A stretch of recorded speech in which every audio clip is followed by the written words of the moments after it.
After Hamas launched a terrorist attack on Israel, foreign media repeatedly asked about the death toll of Chinese nationals. The Chinese Chamber of Commerce in Israel had earlier reported the number of casualties among Chinese workers. It recently released a video showing Hamas killing Chinese people.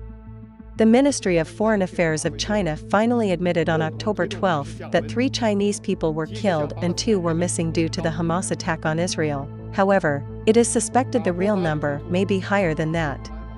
Hamas carried out a terrorist attack on Israel on October 7, resulting in the death of at least 1,600 people and the kidnapping of at least 150 people, including a large number of foreign citizens.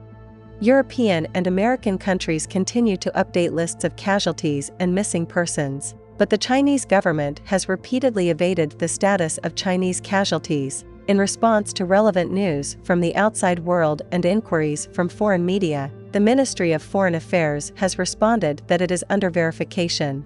Hu Ping, the honorary editor-in-chief of the overseas political publication Beijing Spring, believes that China's long-term diplomatic support for Palestine has limited Beijing's options for taking sides in the Hamas-Israeli conflict, and the official avoidance of reporting the specific number of Chinese citizens killed and injured is also due to this consideration. However, information about the casualties and missing contacts of Chinese workers in Israel continues to circulate on Chinese and overseas social media. The Chinese Chamber of Commerce in Israel also reported on October 10 that at least 2 Chinese workers were killed and 3 injured, and the identities of the casualties were determined. The Chinese Chamber of Commerce in Israel recently published a horrific video on the Chinese Headlines website that allegedly showed Hamas militants frantically hacking and killing Chinese workers. In the video, a suspected Chinese man was injured and fell to the ground, his abdomen was full of blood, and he was dying. A suspected Hamas member shouted, "God is great, he is Chinese, kill him," and repeatedly slashed the man's neck with a farm hoe. The video was allegedly shot by Hamas militants during an attack on an Israeli kibbutz. When the Chinese Chamber of Commerce in Israel released the video, it stated that it was not yet certain whether the man killed in the video was Chinese, but it is quite clear that the Hamas militants who killed him thought he was a Chinese. After the video was posted on Chinese social media, many netizens angrily condemned the Hamas terrorist organization. They left messages saying, "What kind of values make some people still support Hamas?" Some netizens have commented one after another, mocking the Chinese Communist authorities for supporting Hamas. What did the Ministry of Foreign Affairs say? Before this, the China Chamber of Commerce in Israel also released a video of an interview with an injured Chinese worker in the hospital. The worker, surnamed Wang, disclosed that he and his co-workers were traveling in a car on the morning of October 7 when they were shot at indiscriminately by Hamas. Hamas knew they were Chinese, but still fired. One of his co-workers was also shot, and his life or death is unknown. In addition, a video was also circulated online, purportedly showing Hamas militants kidnapping several Chinese workers on a farm.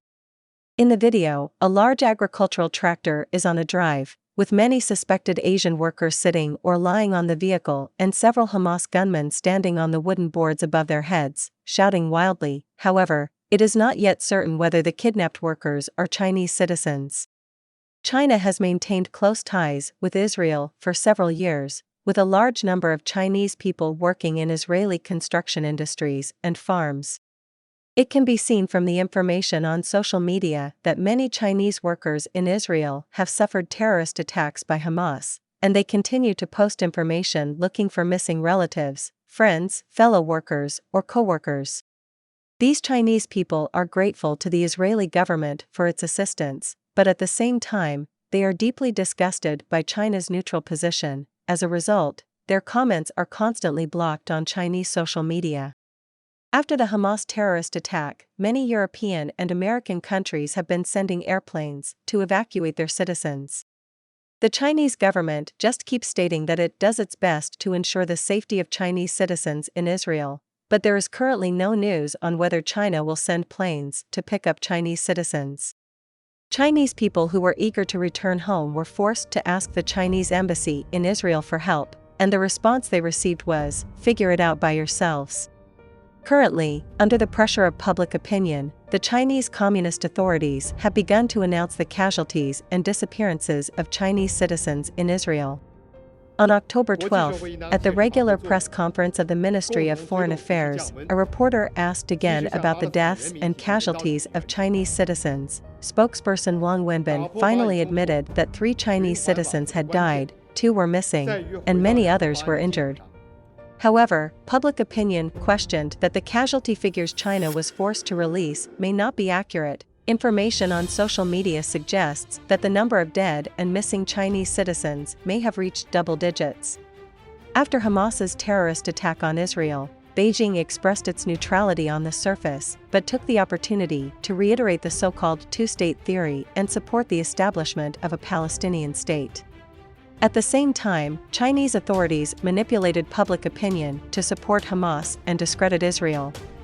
A few days ago, many state-backed mouthpiece media and local official media participated in spreading rumors. They used videos of Russia throwing white phosphorus bombs into Syria and Ukraine earlier and blamed the Israeli army for using white phosphorus bombs in densely populated Gaza. This move has incited people who do not know the truth to hate Israel. Another anti-Semitic wave has set off on Chinese social media. Many analysts pointed out that Beijing likely hopes that the Middle East will fall into chaos, distracting the attention of Europe and the U.S. from what happened in other parts of the world, especially the Taiwan Strait. Don't forget to comment in the section below to share your opinions on today's topic with us. Make sure to like and subscribe to see more interesting topics from Understand China, and thank you for tuning in.